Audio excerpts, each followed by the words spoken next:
Now you're welcome back to the news at 10, coming to you live from Abuja. From the lawmakers, meanwhile, the ad hoc committee of the House of Representatives investigating the operational activities of service of telecommunication companies has resolved to issue an arrest warrant against the chairman of Globacom Nigeria, Mike Adenuga, for not appearing before it. The chairman of the committee, Representative Ahmed Abu, gave this ruling after a motion on the matter was proposed and seconded by members. The committee was displeased that the Globacom official has refused to honor its invitations. Mr. Chairman, we know severally we have invited the chairman Globacom Limited, Mr. Mike Adenuga. We gave him many invitations, a lot of opportunities to come here, submit documents, and defend allegations against his company. He has failed to do so, Mr. Chairman. We went to the next step by issuing a summons for him to appear.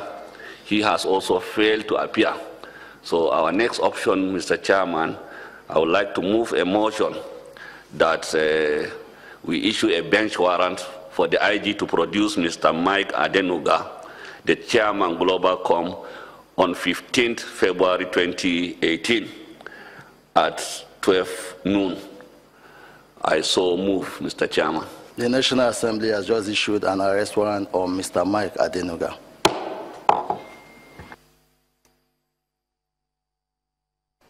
Now to the judiciary. The Federal High Court in Abuja has turned down an application by the former Publicity Secretary to the People's Democratic Party, Olisa Metu, for an adjournment in his trial for fraud. Mr. Metu had asked the court to adjourn his trial over his failing health. But Justice Okonabang insists that Metu's so-called medical report was fraudulently smuggled into the court and did not provide any reasonable explanation as to the nature of his illness. Our correspondent Amaka Okafo reports. It's day 4 of the resumed hearing in the case of corruption and money laundering against the former PDP National Publicity Secretary, and the man at the center of the trial, Mr. Olisa Metu, is still not in court. Following arguments in an appeal seeking an adjournment to allow Mr. Metu to recuperate from several illnesses, including spinal cord disease, the trial judge, Justice Okonabang, delivers his ruling. The trial judge rejects the request for an adjournment. His reasons: the medical report on which Mr. Metu hinged his appeal is fraudulent and was smuggled into court, and as such, the court cannot rely on it. Indeed, it was useless and fit for the trash can, he said. He also added that the medical report effectively assumed the status of an application for a stay of proceedings because it did not state for how long Mr. Metu will be incapacitated to attend trial. The ruling is that His Lordship was not satisfied with the, first of all, the manner in which the medical report was produced in court. He's entitled to do that. It's well within his jurisdiction. And Lordship still elected to exercise his discretion, further discretion, to permit the adjournment and then allow Mr. Metu, Chief Metu, to continue on his bail until the conclusion of the trial. So we're quite satisfied with that.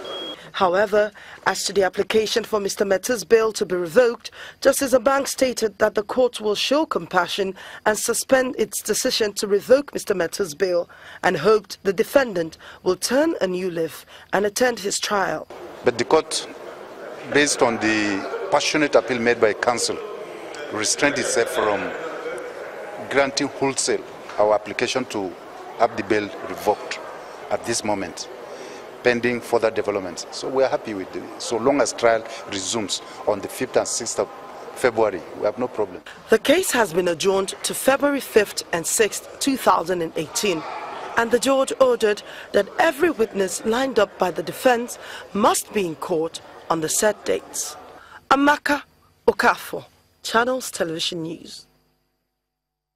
The courts will certainly be busy as the Bring Back Our Girls group says it is suing the federal government for rights infringement. 2 days ago, the group was stopped from marching to the presidential villa in protest over security challenges in Nigeria. A co-convener of the BBOG, Dr. Obieze Kwesili, confirmed their intention to sue while demanding an apology from the federal government over the controversial invitation to a police station in Abuja. And the search for justice continues with alleged kidnapped kingpin Chukwudumeme Onwamadike, popularly known as Evans, approaching a federal high court in Lagos to compel the police to unconditionally release 25 Mack trucks allegedly confiscated from him without a court order. Evans, through his lawyer Olukoya Ogungbeje, accused the Inspector General of Police and 4 others of unlawfully seizing the trucks and converting them to their personal use. He also asked the court to compel the 5 respondents to tender an apology to him and pay him the sum of 200 million naira as general and exemplary damages.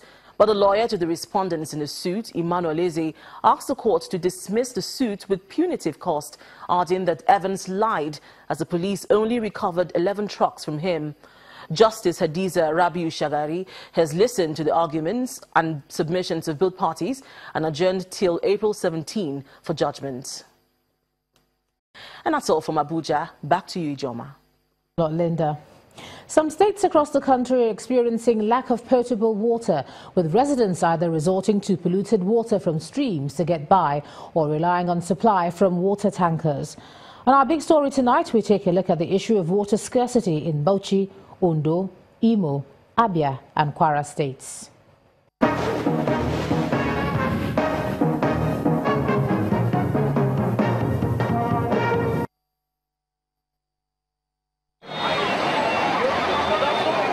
An essential commodity many people all over the world, and even in Nigeria, take for granted, is being dearly sought after in some states of the Federation. Water. Imo State, Owerri, one of the fastest growing cities in the southeastern region. But behind the bustling metropolis lies a serious shortage of clean pipe-borne water. You don't have no water supply. I've been taking this borehole, and people are dying because most of the boreholes are being sunk in places that are very dirty. But the Imo State government says there's light at the end of the tunnel. His Excellency has directed that efforts should be made within the next 3-4 months to make sure that water is distributed. Maybe God has something to do with it. After all, water tank trucks are meeting the needs of residents of Umuahia municipality in Abia State in the absence of potable water supply by the government. In Umuchima village, it's a worst-case scenario, as this stream serves as a swimming pool, a bathroom, and a water dispenser. I drank the water the first day I came, and like I drink it now. So, and we also swim here, wash our clothes and other things. The Abia State Water Board says the situation will improve. We are designing a new system where the water sector will work holistically. Not just this administration. We want a situation where the water sector will work for at least another 50 years without breaking down. We don't have water. We fight for water at the stream. My children didn't have water to bathe today before they went to school. We don't have water to drink.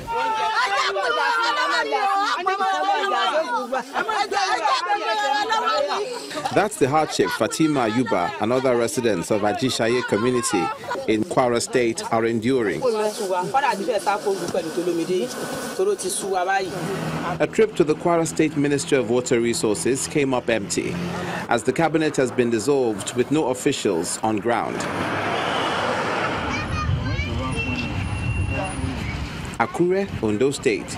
Here, the water kegs are the stars of the show. Your access to clean water can be truncated for lack of a keg. I'm suffering about this water. I come from all the way from Okaro, and where we can see neat water to drink is when we reach this Ikere River. I see that how everybody full here to searching for good water to drink. In Bauchi State, the Gubi Dam water treatment plant performs below capacity, supplying 30 million litres instead of 45 million litres. Therefore, supplying water to only 50.96% of the population it's meant to serve. We are right now on the expansion processes. We have a World Bank assistance, and we have almost concluded on the major consultancies, and we are about to launch the rehabilitation and expansion of the facilities.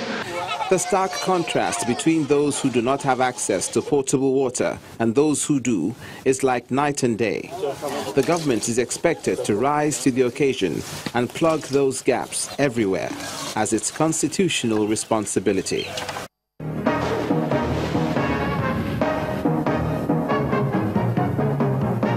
There's an attempt to further the local content policy and increase economic gains with the arrival of the largest vessel of its kind on Nigerian waters. The vessel, which will be under the care of the Nigerian Ports Authority, has the capacity to carry more than 200,000 barrels of crude oil on a daily basis.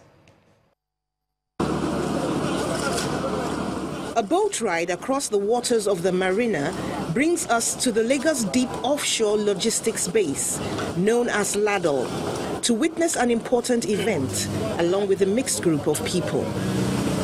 It's the arrival and birth of Egina, a floating, production, storage and offloading vessel, FPSO. Staff of the Nigerian Ports Authority, financier of the project Total, and LADOL are here to watch it come in. The Egina is special for several reasons. This is the largest vessel of this nature, I think, in the whole of Africa. It has the capacity to produce over 200,000 barrels of crude oil daily. Back at a reception in honor of this momentous event, the managing director of the Nigerian Ports Authority, who is delighted about the amount of business the vessel will attract, says NPA has the capacity to handle a vessel of this size. The NPA has embarked on massive investment, which includes the purchase of 4 new tugboats, the dredging and maintenance dredging of all our channels, as well as a campaign for the removal of wrecks across all our waterways. The huge vessel is not yet completely built. 12 of its expected 18 modules built in South Korea are what's visible now. What's most interesting is that the 6 remaining modules are being fabricated in Nigeria. It is the largest vessel that is having a significant portion of its fabrication being done in Nigeria. So it's a significant milestone for us in the country when you look at our local content policy. We believe that this is the first of many. There will be many more FPSOs that will be fabricated in Nigeria. The vessel is expected to spend 6 months at the LADOL Free Trade Zone, while the 6 topside modules are being fabricated on it. It will be kept and protected in local waters by the NPA. Let's cross over to business news now, and here's Anne Wilder.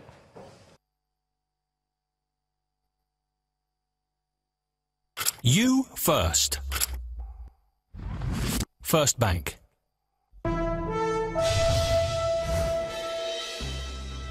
Thanks a lot, Ijoma. Welcome to Business News. As the World Economic Forum enters its 3rd day, Nigeria's Vice President, Professor Yemi Osinbajo, says that the country's security challenge will not deter global investors. After a closed-door meeting with the private sector on the sidelines of the World Economic Forum, Professor Osinbajo said the current administration has its focus not on the 2019 elections, but on enduring financial prudence and economic stability. Our correspondent Gloria Umezoke reports. Quite a number of world leaders converged in one place in an informal meeting on the 3rd day of the World Economic Forum. Among them is Nigeria's Vice President, Professor Yemi Osinbajo. The vice president held separate closed-door meetings with Bill Gates, where issues of eradicating polio, agriculture and financial inclusion were discussed. This market-determined. Professor Shibajo says security situation is not a deterrent for global investors in Nigeria. I think that global investors understand that security challenges are everywhere, and that so long as you are able to provide enough grounds for people to believe that by and large there is safety. I mean, you look at what's going on elsewhere in the world. The current administration, according to him, is more focused on ensuring prudence in financial spending and stabilizing the naira. The government says Nigerians will in no time begin to feel many of these impactful strides, but it will require more time and aggressiveness. Well, we're spending 1.3 trillion on capital, the highest in the history of the country. So with 60% less revenue, we're spending much more on capital, 30% on capital, 1.3 trillion. So I think that what's important to bear in mind is that we have changed the model of governance in Nigeria substantially. We've changed it. It is now we're emphasizing good governance, especially financial prudence. The third day of the World Economic Forum has seen the U.S. President Donald Trump attend amidst heightened security. Countries, particularly Nigeria, have been pushing for greater collaboration through talks towards economy, terrorism, and including extremist behavior. The government sees a positive outcome from here. From the World Economic Forum Center here in Davos, Switzerland, Gloria Umezuke, Channels Television News.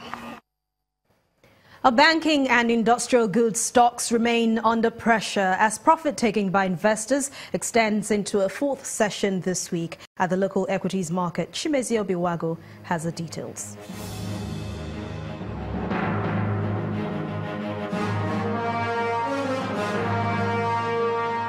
Hello and welcome to the Stock Market Report.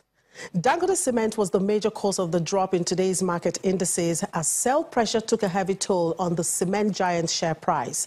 This heavily capitalized stock lost 8.84 naira, down by 3.29%.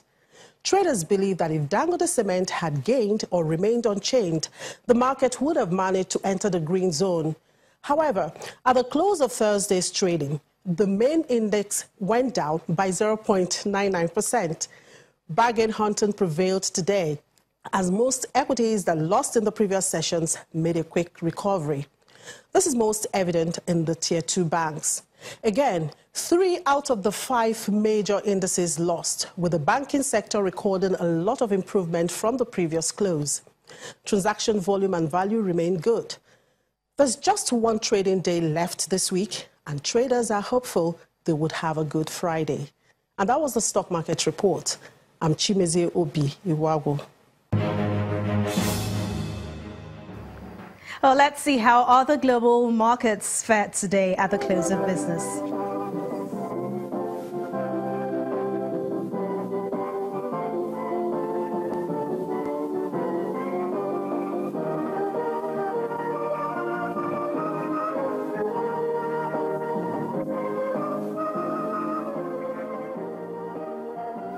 Thanks for watching Business News Tonight. It's back to you, Ijoma.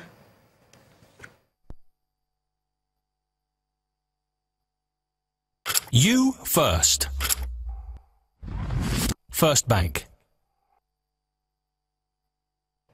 Thanks a lot, Anne. Still ahead on the news at 10, Nigeria Football Federation contracts Swedish coach Thomas Denevi for the role of head coach of the 8-time African champion Super Falcons. That's on sports. Please stay with us.